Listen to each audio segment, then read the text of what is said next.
Now, as we've been reporting this morning, Community Secretary Eric Pickles has suggested that if you're a homeowner, you could make money from motorists by renting out your drive as a car parking space. Let's go live to central London and Chief Executive of parkatmyhouse.com, Alex Stephany, who joins us. Morning to you, Alex. Good morning. Is this a sensible idea?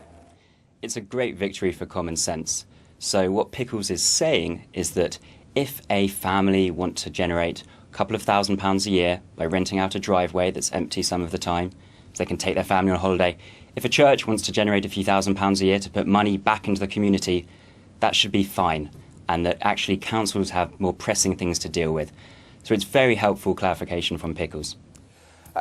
There's a lot of extra things that we may not have thought about with all of this, isn't there? I mean, there's the idea of obviously paying tax on any money you earn, which people might not be aware of. There's the insurance that you'd have to have, a liability insurance for anyone parking on your property. This is all a fair amount of red tape anyway, surely. Not really. So it's fairly straightforward. It's taxable income. What we're actually seeing is the government encouraging people to be mini entrepreneurs. And I think that's very much to be applauded. In terms of insurance, it's a very similar situation to what happens if you park your car in a car park. It's actually a very, very simple idea, just the idea that a property owner should be able to make money from their driveway when it's empty. And I think we should be encouraging that rather than building more car parks.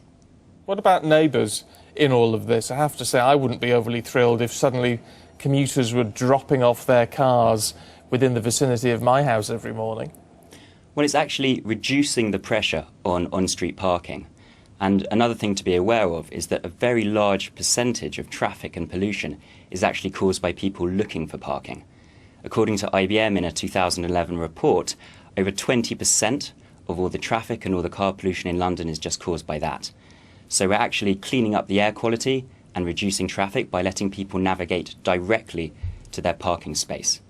And I think a final point is that actually we're creating safer motorists, because as you may know from your own experience, you're actually most distracted from the road when you're looking for parking. You're still going to be looking for parking even if it's on someone's drive, aren't you? You know exactly where your parking space is, so you're not looking for a space to open up on the road.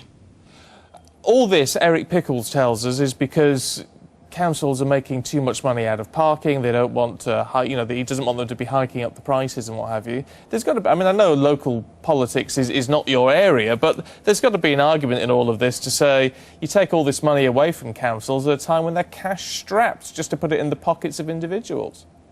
Well, actually, a lot of money is going back into the area by people embracing this entrepreneurial activity.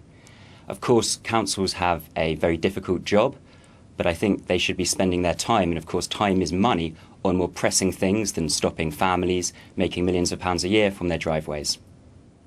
Millions of pounds a year. Well, that's a nice thought, isn't it? Alex, good to get your views this morning. Thank you. We're generating more than £5 million a year for British families, churches and small businesses. Alex, thank you.